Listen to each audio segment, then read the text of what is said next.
औज़ुबिल्लाहिमिनश्शैतानिर्रजीम बिस्मिल्लाहिर्रहमानिर्रहीम। इब्तिदा है रब्ब जलील के बाबरकत नाम से जिसने हमारे दिलों को ईमान के नूर से मुनव्वर किया। अस्सलाम वालेकुम व्यूअर्स, कैसे हैं आप? ठीक है। इस वक्त आप देख रहे हैं बायोलॉजी चैनल हयातियात वाला। हमने चैप्टर केमिकल कोऑर्डिनेशन को शुरू किया था। उसमें से हमने पिट्यूटरी लोब के एंटीरियर लोब के growth hormone, thyroid stimulating hormone, adrenocorticotropic hormone और कल हमने फॉलिकल स्टिमुलेटिंग हार्मोन के बारे में पढ़ा था। आज हम पढ़ने जा रहे हैं ल्यूटेनाइजिंग हार्मोन।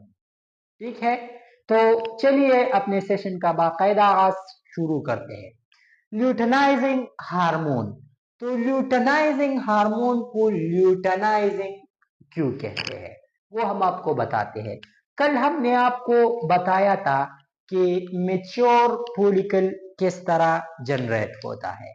अगर आपने हमारी वो वीडियो नहीं देखी है तो सबसे पहले उस वीडियो को देख लीजिए, बाद में आपको ये आसानी से समझ आ जाएगा। ठीक है, अब ये मेच्योर फॉलिकल है। इस मेच्योर फॉलिकल में क्या क्या है मैं आपको बताता हूं।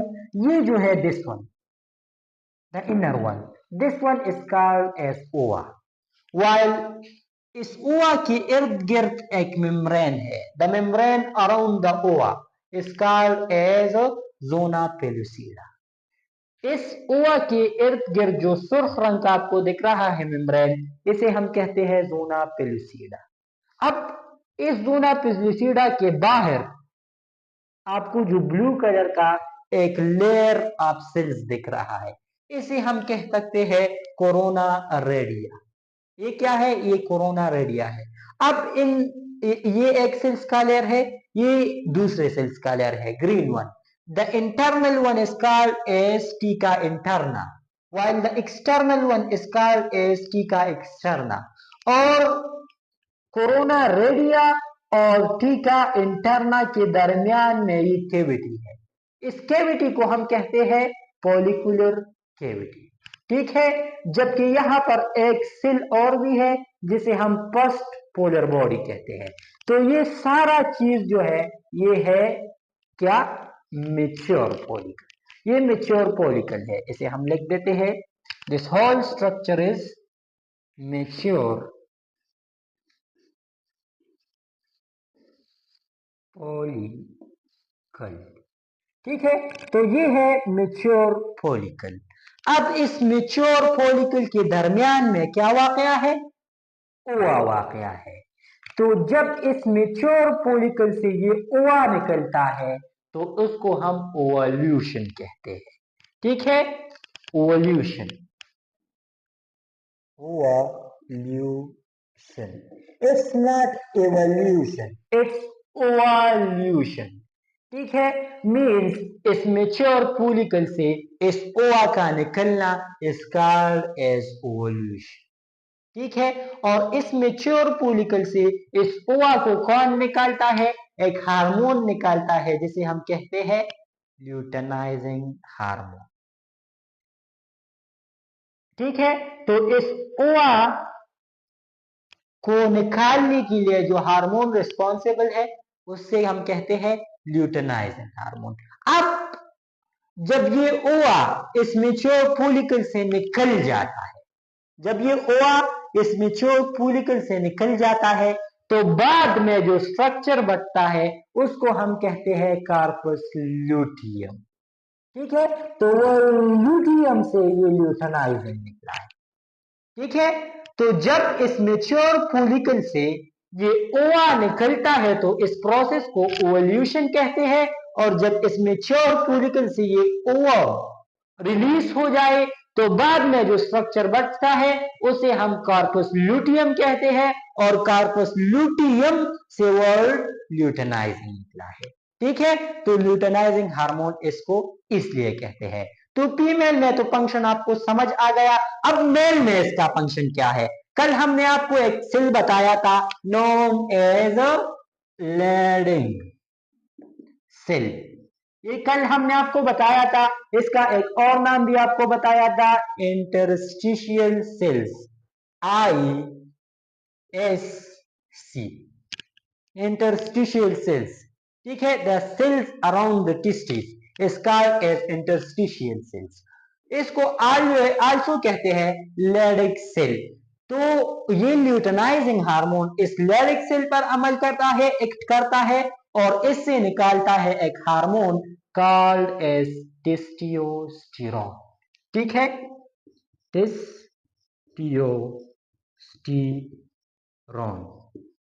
तो ये तो हो गया मेल में, जबकि ये हो गया फीमेल में, ठीक है। This symbol is for female while this symbol is for male. तो ये मेल में हो गया, ये फीमेल में हो गया। तो ये ल्यूटेनाइजिंग हार्मोन का फंक्शन हो गया। ल्यूटेनाइजिंग हार्मोन फीमेल में क्या करता है, कार्पस लूटियम बनाता है। कार्पस लूटियम क्या है, जब मेच्योर फॉलिकल से ये ओवा रिलीज हो जाए तो बाद में जो स्ट्रक्चर बाकी रहता है उसे हम कहते हैं कार्पस लूटियम। जब इससे ये ओवा रिलीज होता है तो ये कहता है हाई मैं तो लुट गई, तो उस लुटना कार्पस लूटियम है, ठीक है। तो इस टर्म से आप सिंपली याद रख सकते हैं।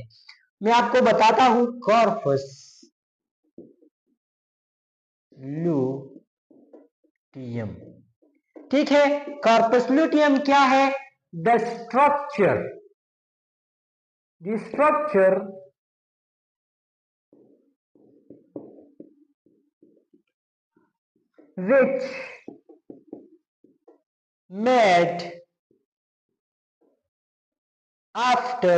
which made by the mature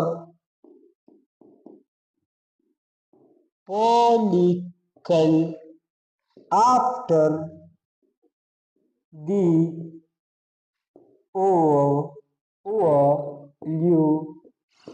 ovulation is called as corpus luteum, ठीक है। तो कार्पस लूटियम क्या हो गया, the structure which made by the mature follicle after the ovulation is called as corpus luteum. तो आप इसका डायग्राम भी बना सकते हैं, इससे सिर्फ इस ओवा को रिलीज करके, ठीक है। तो इस ओवा को इस स्ट्रक्चर से रिलीज करें तो ये बाकीमानदा स्ट्रक्चर जो बचता है उसे हम कहते हैं corpus luteum. This corpus luteum has played a very important role in menstrual cycle. It's not empty. ये ऐसा नहीं है कि बस ये अब फजूल हो गया, नहीं, ये फजूल नहीं है। ये मेंस्ट्रुअल साइकिल में निहायत ही अहम किरदार अदा करता है, जिसे हम मेंस्ट्रुअल साइकिल में पढ़ेंगे, ठीक है। तो ये कार्पस लूटियम बन गया, और ये कार्पस लूटियम किस चीज की वजह से बनता है, ल्यूटेनाइजिंग हार्मोन की वजह से। इसी वजह से इसे हम ल्यूटेनाइजिंग हार्मोन कहते हैं, ठीक है। अब ओवुलेशन तो मैंने आपको बताया कि जब मेच्योर फॉलिकल से इस ओवा का रिलीजमेंट हो जाए, the process is called as ovulation, ठीक है। तो इसको हम क्या कहते हैं, ओवुलेशन कहते हैं। Take a screenshot.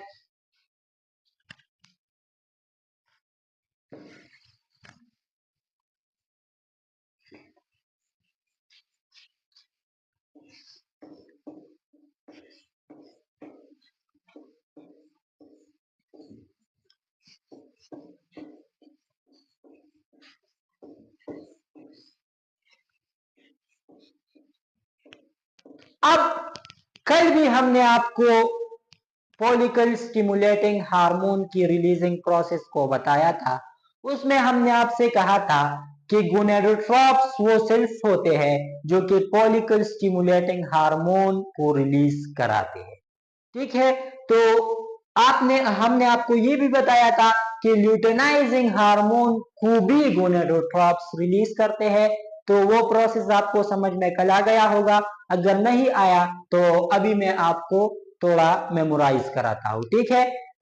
ब्लड जो है वो सारे बदन से सर्कुलेट होता है, ये आपको पता है। जब वो ब्रेन से होता है तो ब्रेन उसमें ल्यूटेनाइजिंग हार्मोन की कम मिकदार को डिटेक्ट करता है। वो हाइपोथैलेमस को पैगाम भेजता है, और हाइपोथैलेमस जो है वो एक फैक्टर रिलीज करता है या एक हार्मोन रिलीज करता है जिसे हम कहते हैं गोनेडोट्रोप्स हार्मोन रिलीजिंग हार्मोन, और हम कह सकते हैं गोनेडोट्रोप्स हार्मोन रिलीजिंग फैक्टर, ये रिलीज करता है। ठीक है, ये आता है पिट्यूटरी ग्लैंड में मौजूद गोनेडोट्रोप्स। गोनेडोट्रोप्स सेल्स को एक्टिवेट कराता है और गोनेडोट्रोप्स सेल्स ल्यूटेनाइजिंग हार्मोन रिलीज करता है। तो ये तो इसका रिलीजिंग प्रोसेस हो गया। अब इसका इनहिबिटिंग प्रोसेस क्या है? जब ब्लड में LH की मिकदार बढ़ जाए तो वो भी ब्रेन से सर्कुलेट होता है। जब वो ब्रेन से सर्कुलेट होता है तो ब्रेन उसमें मौजूद ज्यादा अमाउंट ऑफ LH हार्मोन को डिटेक्ट करती है और वो हाइपोथैलेमस को पैगाम भेजता है कि वो एक फैक्टर रिलीज करे कॉल्ड एज गोनेडोट्रोप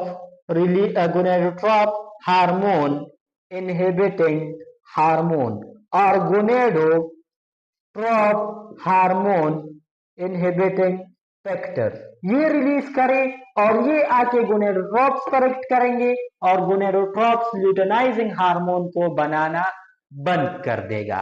तो ये चूंकि इस फीडबैक सिस्टम को हम कहते हैं नेगेटिव फीडबैक सिस्टम। हमने आपको बताया था कि जब एक का अमाउंट बढ़ता है तो दूसरा उसको घटाने की कोशिश करता है, या जब एक घट जाता है तो दूसरा उसको बढ़ाने की कोशिश करता है। This feedback is called as negative feedback mechanism.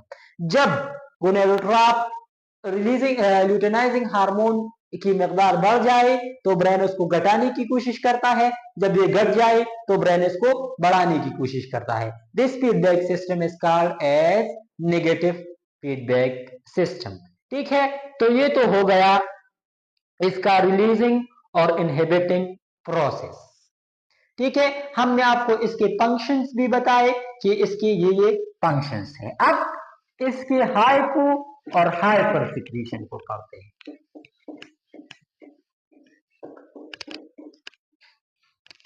पहले हाइपो को पढ़ते हैं, हाइपो सेक्रीशन।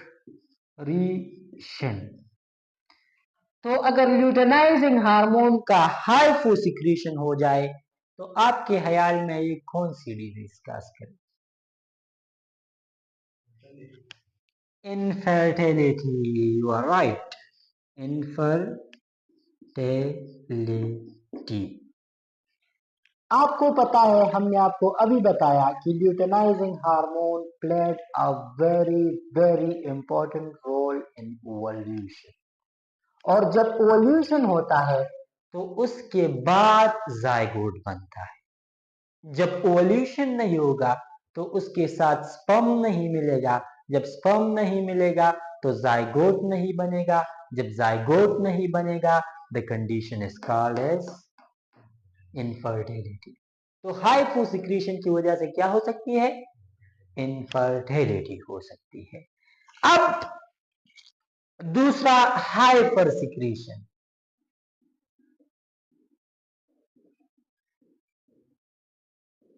हाइपर सिक्रीशन से क्या हो सकता है जी? हाइपर सिक्रीशन से हो सकता है पॉलीसिस्ट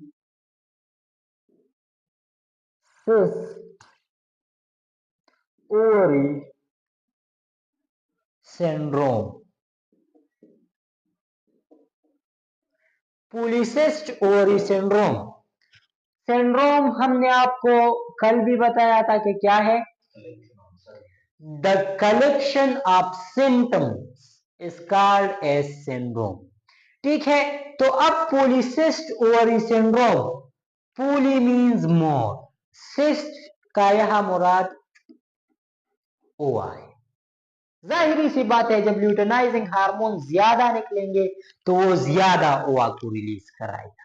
ठीक है, तो इस वजह से पॉलीसिस्ट ऑफ ओवरी, ओवरी से ज्यादा ओवा रिलीज होती है। तो इस सिंड्रोम को, इस डिजीज को हम कहते हैं पॉलीसिस्ट ओवरी सिंड्रोम। ठीक है, मोर अमाउंट ऑफ ओवा रिलीजिंग प्रोसेस। ठीक है, अब आप लोग कहेंगे कि ये तो ठीक है। अगर ज्यादा ओवरी निकलता है, ज्यादा ओआ निकलता है तो ये तो बेहतर है ना। Excess of everything is bad. यहाँ ये बात याद रखिए कि ग्रोथ भी आप कहेंगे कि वो भी बेहतर है, लेकिन ग्रोथ एक किस्म का कैंसर भी है। ठीक है, कैंसर की डिफिनेशन क्या है? The over growth of cells. तो वो तो फिर वो भी एक लिहाज से आप लोग कहेंगे कि बेहतर होगा, excess of everything is bad.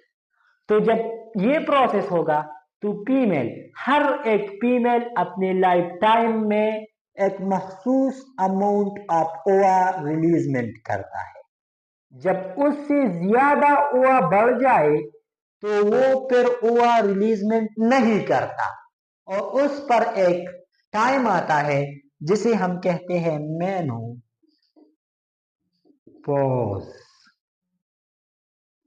यानी वो ओआ रिलीजमेंट बंद कर देता है। तो उस टाइम को हम क्या कहते हैं? मेनोपॉज कहते हैं। मोस्टली केसेस मेनोपॉज 45 एज के बाद में आता है। ठीक है, इन mostly cases the menopause occur after the 45 years. Okay, लेकिन जब ये कंडीशन हो जाए तो मेनोपॉज जल्दी आ सकता है।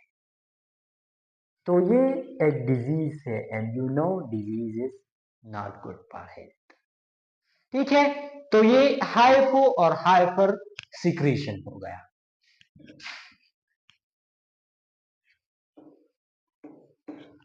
अब तक हमने एड्रीनल ग्लैंड के ग्रोथ, अब तक हमने पिट्यूटरी ग्लैंड के इंटीरियर लोब के 4 हार्मोन को डिस्कस किया। एक ल्यूटेनाइजिंग हार्मोन, दूसरा फॉलिकल स्टिमुलेटिंग हार्मोन, तीसरा एड्रेनोकॉर्टिकोट्रॉपिक हार्मोन, चौथा जो है वो थायराइड स्टिमुलेटिंग हार्मोन, और पांच डिस्कस किए हैं। पांचवा जो है वो है ग्रोथ हार्मोन। अब हम पढ़ने जा रहे हैं the sixth one, called as,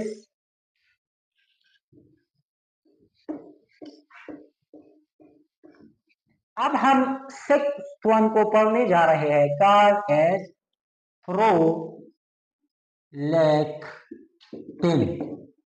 ठीक है, अब हम प्रोलैक्टिन को पढ़ने जा रहे हैं कि प्रोलैक्टिन क्या है।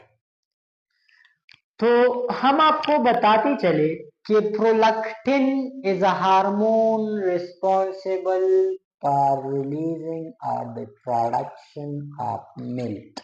ठीक है, फीमेल में मिल्क की प्रोडक्शन कौन करता है? प्रोलैक्टिन। ठीक है, मिल्क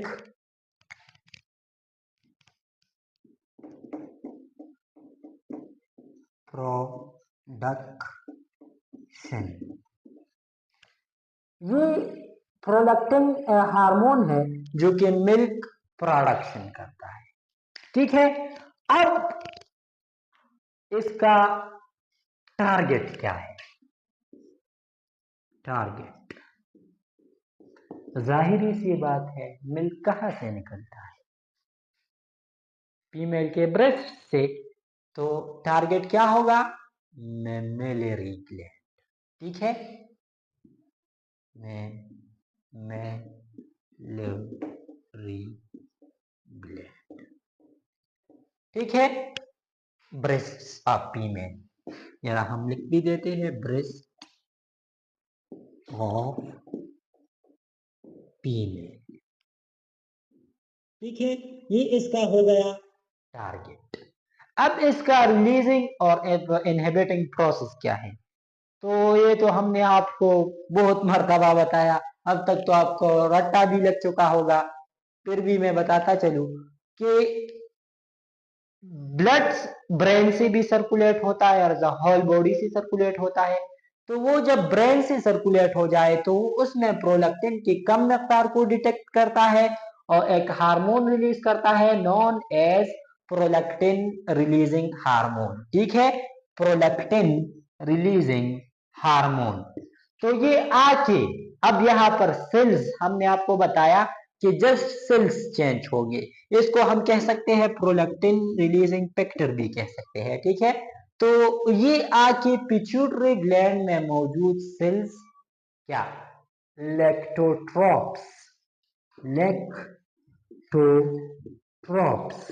लेक्टोट्रॉप्स को एक्टिवेट कराता है और वो निकालता है प्रोलैक्टिन हार्मोन। यहां पर एक बात याद रखिए कि milk production is done by the prolactin, not by the oxytocin.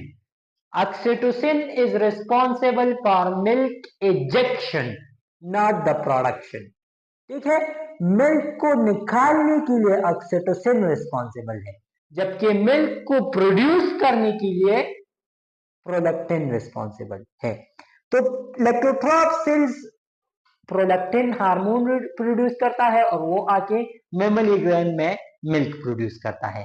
तो ये तो इसका रिलीजिंग प्रोसेस हो गया। अब इनहिबिटिंग प्रोसेस पर अगर आ जाए तो जब ब्लड में प्रोलैक्टिन हार्मोन बढ़ जाए तो वो ब्लड भी अब ब्रेन से सर्कुलेट होगा। तो जब वो ब्रेन से सर्कुलेट होगा तो वो उसमें maximum amount of prolactin hormone को डिटेक्ट करेगा और वो क्या करेगा, वो एक हार्मोन रिलीज करेगा called as prolactin inhibiting hormone और प्रोलैक्टिन इनहिबिटिंग फैक्टर, ठीक है। ये आके लेप्टोट्रॉप्स पर एक्ट करेगा और ये प्रोलैक्टिन हार्मोन को बनाना बंद कर देगा। तो ये भी कंट्रोल्ड बाय कौन सी फीडबैक से कंट्रोल होता है, नेगेटिव फीडबैक से ये भी कंट्रोल होता है, ठीक है। तो ये तो इसका हो गया रिलीजिंग और इनहिबिटिंग प्रोसेस। अब हम इसके हाइपो और हाइपर सिक्रीशन को पढ़ते हैं।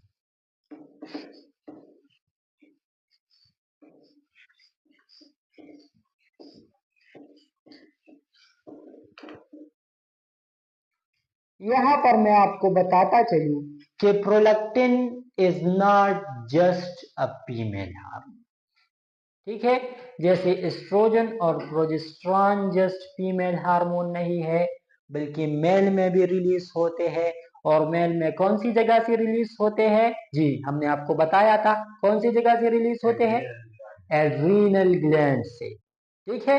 एड्रीनल ग्लैंड्स के कौन से पार्ट से रिलीज होते हैं, जोना रेटिकुलर से रिलीज होते हैं, ये हमने आपको एड्रीनल ग्लैंड में बताया था। तो इसी तरह prolactin is not just a female hormone, it's also a male hormone, ये मेल में भी काम करता है। तो मेल में कौन सा काम करता है, मेल में टेस्टोस्टेरोन की लिटिल बिट अमाउंट भी रिलीज करता है। और इसके अलावा हमने आपको एक बात कही थी कि ये लिबिडो का काम भी करता है, लिबिडो, हमने आपको लिबिडो बताया था। Libido is a sex drive, जब इंसान में सेक्स का डिजायर पैदा हो जाए तो उसे हम लिबिडो कहते हैं।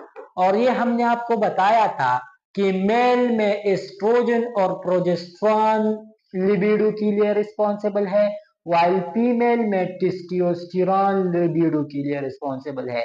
यहां मैं गलत नहीं हो रहा हूं, बल्कि ऐसा ही है, उलट है, ठीक है।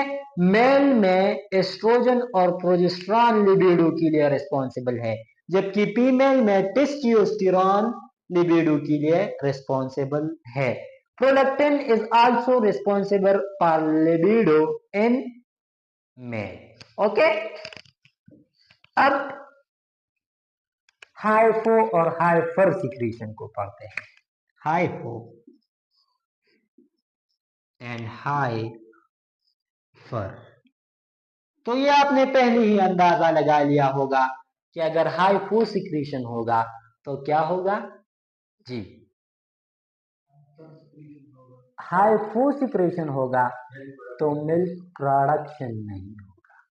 In the condition in which the milk doesn't produce और मिल्क, तो उस कंडीशन को हम कहते हैं ए गे लेक्टिया, ठीक है। एगेलेक्टिया, वो कंडीशन जिसमें मिल्क प्रोडक्शन ना हो, तो उस कंडीशन को हम एगेलेक्टिया कहते हैं। अब यहां पर जरा गौर कीजिए, ए मीन्स नॉट, ठीक है। जब ए आ जाए तो इसका मतलब क्या है, नॉट है। यहां पर लैक्टिया, लैक्टिन, ठीक है, ये क्या किस चीज के लिए रिस्पॉन्सिबल है, जी बताइए। ये मिल्क के लिए हम ये वर्ड इस्तेमाल करते हैं, तो नॉट मिल्क। तो नाम से जाहिर है एगेलेक्टिया इज अ डिजीज और a condition in which milk doesn't produce, ठीक है, इज कॉल्ड एज एगेलेक्टिया। तो ये तो हाई फो कंडीशन हो गया। अब हाई फर क्या है, जी, तो हाई फो में कम अमाउंट निकलता है या नहीं निकलता, जबकि हाई पर में क्या होगा, ज्यादा अमाउंट ऑफ मिल्क प्रोडक्शन होगा। तो इस कंडीशन को हम कहते हैं, जी क्या कहते हैं, गैलेक्टोरिया,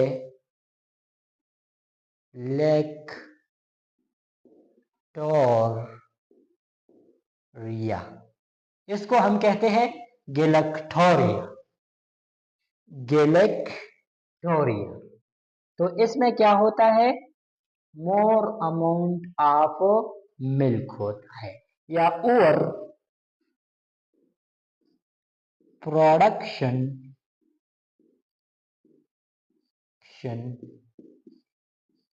ऑफ मिल्क होता है। अब आपने देखा होगा कि जब हमारे घरों में जो जमींदार लोग होते हैं, वो जो माल मवेशी पालते हैं, जैसे भैंस हो गई, गाय हो गया, वो पालते हैं, किस चीज के लिए पालते हैं, ताकि वो उसकी दूध को बेच सके। तो वो उसको इंजेक्शंस लगाते हैं मिल्क के। तो क्या वो प्रोलैक्टिन के इंजेक्शन होते हैं या ऑक्सीटोसिन के होते हैं, जी।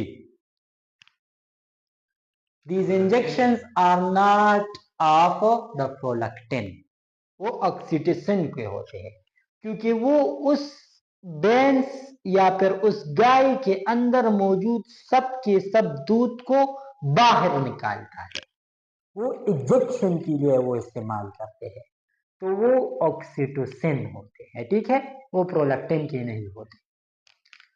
ये हो गया इसका हाइपो और हाइपर सिक्रीशन। यहां पर इंटीरियर लोब के हार्मोन एंड हो गए। मैं आपको एक रिमाइंड देता हूं कि इंटीरियर लोब के कौन कौन से हार्मोन थे। हम नीचे शुरू करते हैं। तो ये हमने पढ़ा छठे नंबर पर, कौन सा, प्रोलैक्टिन। पांचवें नंबर पर हमने पढ़ा, जी, ल्यूटेनाइजिंग हार्मोन। चौथे नंबर पर हमने पढ़ा फॉलिकल स्टिमुलेटिंग हार्मोन। तीसरे नंबर पर हमने पढ़ा एड्रेनोकोर्टिकोट्रोपिक हार्मोन। दूसरे नंबर पर हमने पढ़ा थायराइड स्टिमुलेटिंग हार्मोन, और पहले नंबर पर हमने पढ़ा था ग्रोथ हार्मोन। तो ये 6 हार्मोन जो है ये निकलते हैं एड्रीनल लोब से। और अगर आपको याद हो तो मैंने आपको बताया था adrenal lobe is a master lobe and interior lobe. Interior lobe is a master lobe, and due to this interior lobe, the pituitary gland is called as master gland. तो अब आप बेहतर तरीके से समझते हैं कि क्यों मास्टर लोब कहते हैं, क्योंकि ये 6 हार्मोन रिलीज करता है। और अगर सोचा जाए तो ये सिर्फ 6 हार्मोन नहीं है, बल्कि थायराइड स्टिमुलेटिंग हार्मोन, तो थायराइड को स्टिमुलेट करने वाला हार्मोन, तो थायराइड अलग से मुख्तलिफ हार्मोन रिलीज करते हैं, जिसमें से होता है T3, T4 और कैल्सिटोनिन। इसके अलावा थायराइड पर एक और ग्लैंड होता है जिसे हम पैराथायराइड ग्लैंड कहते हैं, और वो पैराथायराइड ग्लैंड अलग से एक हार्मोन रिलीज करता है नॉन एज पैराथ्रामोन। इसी तरह हमने ल्यूटेनाइजिंग हार्मोन के बारे में पढ़ा, तो ल्यूटेनाइजिंग हार्मोन जो है वो अलग से टेस्टोस्टेरोन भी रिलीज करता है और एस्ट्रोजन और प्रोजेस्टेरोन भी रिलीज करता है। इसी तरह कल हमने फॉलिकल स्टिमुलेटिंग हार्मोन के बारे में पढ़ा था, तो फॉलिकल स्टिमुलेटिंग हार्मोन जो है ये टेस्टोस्टेरोन भी रिलीज करता है, एस्ट्रोजन और प्रोजेस्टेरोन भी रिलीज करता है। ठीक है, तो ये कितने हार्मोन हो गए? ज्यादा हो गए ना, तकरीबन एक नेटवर्क हो गया, तो इस वजह से इसे मास्टर लोब कहते हैं। ठीक है, तो यहां पर एंड ऑफ इंटीरियर लोब हो गया। अब इंटरमीडिएट लोब पर आते हैं, तो आपको जानकर ये खुशी होगी कि इंटरमीडिएट का सिर्फ और सिर्फ एक हार्मोन है। तो ये इजी टॉपिक है, सबसे easy topic. M S H, melanocyte stimulating hormone. अब मेलानोसाइट स्टिमुलेटिंग हार्मोन, मेलानोसाइट, यहां पर मैं आपको बताता चलूं कि जिस वर्ड के एंड में भी साइट आ जाए, the cyte means cell, osteocyte, osteo means bone, the cyte means cell, तो ऑस्टियो के सेल्स यानी बोन के सेल्स। यहां पर आया है melanocytes, melano word is derived from melanin, वो हम पढ़ते हैं भी, एंड साइट मीन्स सेल। ठीक है, तो साइट मीन्स सेल, चाहे जहां पर भी आ जाए। अब melanocyte stimulating hormone, stimulating word means activate, तो हम कह सकते हैं कि the hormone which activate the melanocyte cell is called as melanocyte stimulating hormone. वो हार्मोन जो कि मेलानोसाइट सेल्स को एक्टिवेट कराता है उसे हम मेलानोसाइट स्टिमुलेटिंग हार्मोन कहते हैं। ठीक है, यहां तक समझ में आ गई। अब हम पढ़ते हैं इसकी टारगेट। तो टारगेट नाम से ही जाहिर है, क्या होगा?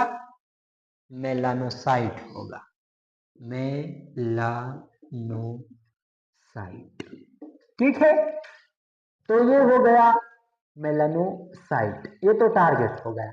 मेलानोसाइट के बारे में हम पढ़ते हैं। ठीक है, अब हम इसकी रिलीजिंग और इनहिबिटिंग प्रोसेस को एक बार फिर पढ़ते हैं, तो वही का वही है, कुछ नया नहीं है। ब्लड सर्कुलेट होता है, वो ब्रेन में आता है, ब्रेन उसमें मेलानोसाइट स्टिमुलेटिंग हार्मोन की कम मकदार को डिटेक्ट करता है, वो एक हार्मोन रिलीज करता है called as melanocyte stimulating hormone, melanocyte stimulating hormone releasing hormone और melanocyte stimulating hormone releasing factor, और ये आके पिट्यूटरी ग्लैंड में मेलानोसाइट सेल्स को एक्टिवेट कराता है और वो रिलीज करता है मेलानोसाइट स्टिमुलेटिंग हार्मोन। ठीक है, ये रिलीज करता है। इसका इनहिबिटिंग प्रोसेस क्या होगा? जब ब्रेन में मेलानोसाइट जब ब्लड में मेलानोसाइट स्टिमुलेटिंग हार्मोन की मकदार बढ़ जाए तो वो ब्लड ब्रेन से होता है, ब्रेन उसमें ज्यादा amount of melanocyte stimulating hormone को डिटेक्ट करता है, वो हाइपोथैलेमस को पैगाम भेजता है कि आप एक हार्मोन रिलीज करें called as melanocyte stimulating hormone inhibiting hormone और melanocyte stimulating hormone inhibiting factor. ये आके मेलानोसाइट्स को डीएक्टिव करते हैं और मेलानोसाइट स्टिमुलेटिंग हार्मोन बनाना बंद हो जाता है। ठीक है, यहां तक आपको समझ में आ गई, ये इसका रिलीजिंग एंड इनहिबिटिंग प्रोसेस हो गया। यहां पर ये बात याद रखें कि this is controlled by negative feedback system. ठीक है, यहां पर अगर कोई आपसे सवाल करे कि melanocyte stimulating hormone is under the observation of pituitary gland, hypothalamus, brain or all of the above? What will be the correct option? जी, कौन सा होगा? हमने आपको बताया ब्रेन होगा, हाइपोथैलेमस होगा, पिट्यूटरी ग्लैंड होगा या ऑल ऑफ द अबव होगा। यहाँ आप सोचेंगे कि तीनों हो सकते हैं, तीनों नहीं है, पिट्यूटरी ग्लैंड है। हाइपोथैलेमस क्यों नहीं है? जी, तो हाइपोथैलेमस तो ये रिलीज करता है, हमने आपको बताया मेलानोसाइट स्टिमुलेटिंग हार्मोन हाइपोथैलेमस नहीं रिलीज करता। क्या रिलीज करता है? पिट्यूटरी ग्लैंड रिलीज करता है।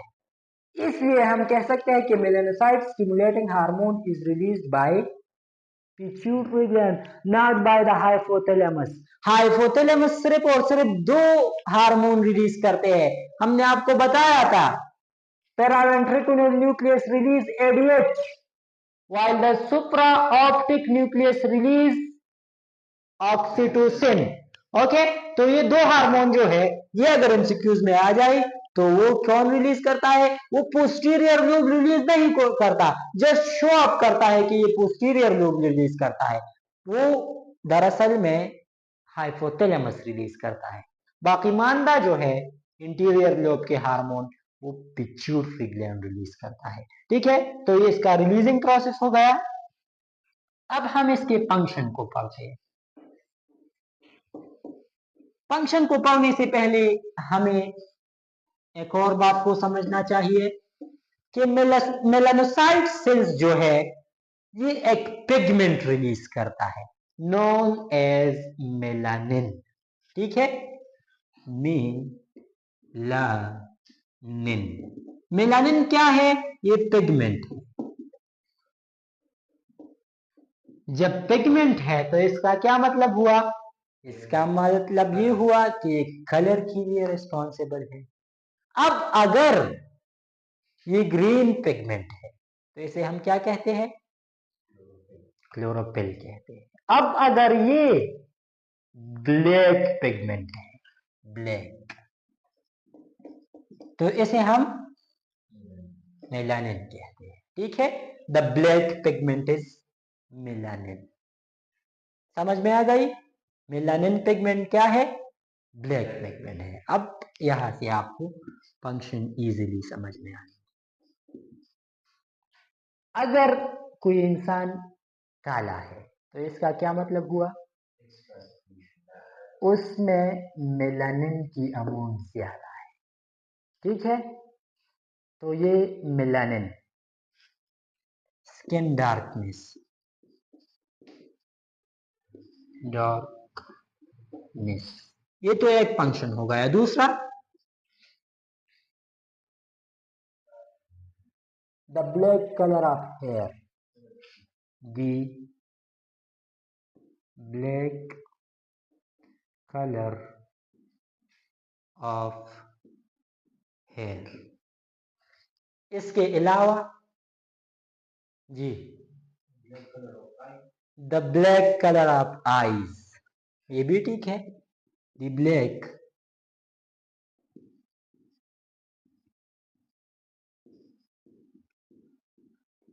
Of eye. इसके अलावा the black colour of teeth, the black colour of female और मेल टीथ। ठीक है, टीथ क्या है? टीथ नेपल है। ठीक है, ब्रेस्ट के ऊपर जो बटन होती है उसको हम नेपल कहते हैं या उसको हम टीथ कहते हैं। ठीक है, nipple is called as teeth. तो टीथ का जो ब्लैक कलर है वो भी मेलानिन हार्मोन की वजह से है। ये इसके फंक्शंस है। अब ये तो हो गया, ये इसके फंक्शंस हो गए। अब इसके हम हाइपो और हाइपर सिक्रीशन को पढ़ते हैं। यहां तक समझ में आ गई? ब्लैक कलर जितना भी है, ये सब मैं यहाँ पर एक बात भूल गया, ब्लैक कलर जितना भी आपको दिखता है, चाहे वो आईब्रो में है, चाहे वो ब्रेड में है, चाहे वो मोस्टेड में है, चाहे वो हेयर में है, जितनी भी ब्लैक कलर है, चाहे वो आई में है, चाहे वो स्किन में है, जहां पर भी है, चाहे वो टीथ में है, वो सारे के सारे ब्लैक कलर जो है वो उसके लिए रिस्पॉन्सिबल है melanocyte stimulating hormone, and the pigment is responsible is melanin. ठीक है, तो सारे ब्लैक कलर इसी की वजह से। अब एक और बात यहाँ आपको बताता चलूं कि melanocyte stimulating hormone release in more amount during the pregnancy of female. जब फीमेल प्रेग्नेंट होती है तो उस दौरान मेलानोसाइट स्टिमुलेटिंग हार्मोन ज्यादा अमाउंट में निकलता है। ठीक है, इस वजह से आपने देखा होगा कि जो फीमेल पेट से हो यानी प्रेग्नेंट हो, उसके चेहरे पर निहायत ही काले धब्बे निकल आ जाते हैं। वो काले धब्बे दरअसल मेलानोसाइट स्टिमुलेटिंग हार्मोन के होते हैं, वो निकल आते हैं फीमेल्स के चेहरे के ऊपर। ठीक है, तो जब फीमेल प्रेगनेंसी, जब डिफॉर्चुरेशन हो जाए यानी डिलीवरी हो जाए, तो उसके बाद भी वो उसका एक इफेक्ट रहता है कुछ दिन तक। उसके बाद जब इसका अमाउंट कम हो जाए तो फीमेल नॉर्मल हो जाती है और उसकी जो चेहरा है वो वापस अपने असल हालत में आ जाती है।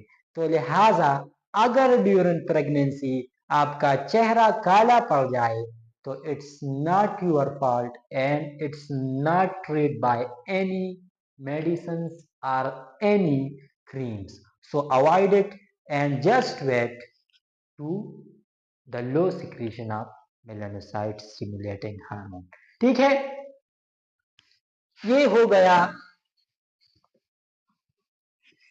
अब हम पढ़ते हैं इसके हाइपो और हाइपर सिक्रेशन के बारे में। हाइपो और हाइपर, हाइपो और हाइपर। अब मैं आपको बता चुका हूं कि this is related with black pigment. तो हाइपो सिक्रेशन अगर हो जाए, मतलब क्या, मतलब ये कि अगर ब्लैक पिगमेंट कम मकदार में हो तो क्या होगा, जाहिरी सी बात है अगर ब्लैक पिगमेंट कम मकदार में हो तो इंसान का चेहरा सफेद हो जाएगा। ठीक है, और इसके अलावा उसकी दाढ़ी जो है, उसके बाल जो है वो भी रेडिश होंगे। तो उस कंडीशन को हम कहते हैं अल्बिनिज्म। अल्बिनिज्म। आपने देखा होगा कि बाज लोगों का चेहरा बिल्कुल और बिल्कुल सफेद है। एक तो अंग्रेज होते हैं ना, अंग्रेज भी सफेद होता है, वो क्लाइमेटिक चेंज की वजह से होता है।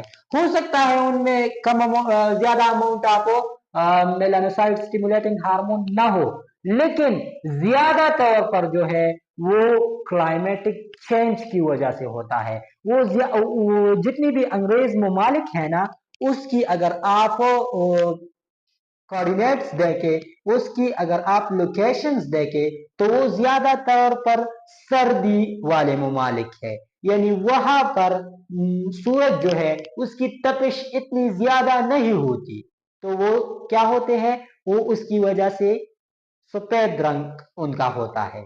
ठीक है, तो वो क्लाइमेटिक चेंज की वजह से है। इसके बरअक्स अगर आप वेस्ट इंडीज के लोगों को देखें तो वो काले होते हैं, तो क्या आप कहेंगे कि उनमें ज्यादा amount of melanocyte stimulating hormone है? हो सकता है कि वो भी एक फैक्टर हो, लेकिन उसका जब जो मोस्ट प्राइम फैक्टर है वो है क्लाइमेटिक चेंज। वहां पर गर्मी बहुत ज्यादा होती है, तो सूरज की तपिश बहुत ज्यादा होती है, जिसकी वजह से उनका स्किन डार्क हो जाता है।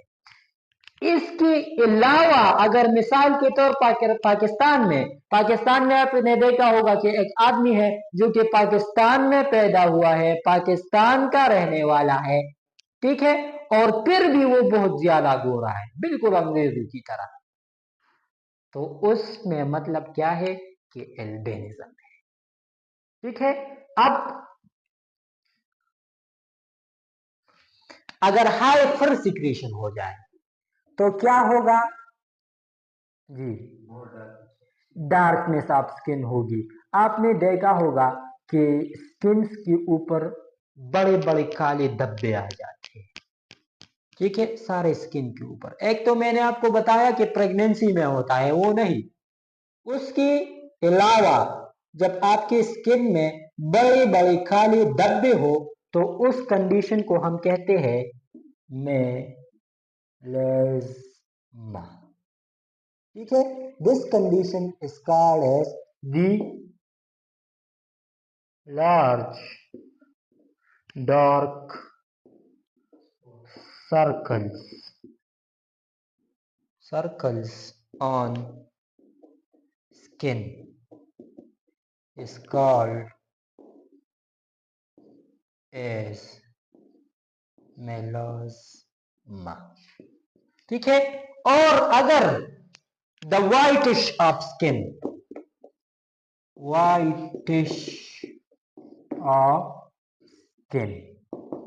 is called as albinism, ठीक है। यहाँ तक आपको समझ में आ गई, तो आज के लिए इतना ही काफी। आज हमने 3 हार्मोन को डिस्कस किया, 2 इंटीरियर लोब के और एक इंटरमीडिएट लोब का। इंटरमीडिएट लोब का हमने डिस्कस किया मेलानोसाइट स्टिमुलेटिंग हार्मोन। हमने आपको साथ में ये भी बताया कि इंटीरियर लोब जो है या इंटरमीडिया लोब जो है वो सिर्फ और सिर्फ एक हार्मोन रिलीज करता है, called as melanocyte stimulating hormone, जबकि पोस्टीरियर लोब जो है वो 6 हार्मोन रिलीज करता है, जिसमें हमने आपको बताया ग्रोथ हार्मोन है, थायराइड स्टिमुलेटिंग हार्मोन है, एड्रिनोकोर्टिकोट्रॉपिक हार्मोन है, फॉलिकल स्टिमुलेटिंग हार्मोन है, ल्यूटेनाइजिंग हार्मोन है, और आखिरी जो है वो प्रोलैक्टिन है। तो आज हमने प्रोलैक्टिन, ल्यूटेनाइजिंग हार्मोन और मेलानोसाइट स्टिमुलेटिंग हार्मोन को पढ़ा। उम्मीद करता हूं कि आज का लेक्चर आपको पसंद आ गया हो। अगर आपका लेक्चर आपको पसंद आ गया है तो हमारे चैनल हयातियात वाला को सब्सक्राइब कर दीजिएगा और साथ में बेल आइकन को भी जरूर दबा दीजिएगा ताकि आने वाले वीडियोस का अपडेट्स और नोटिफिकेशन आपको मिलता रहे। Thank you.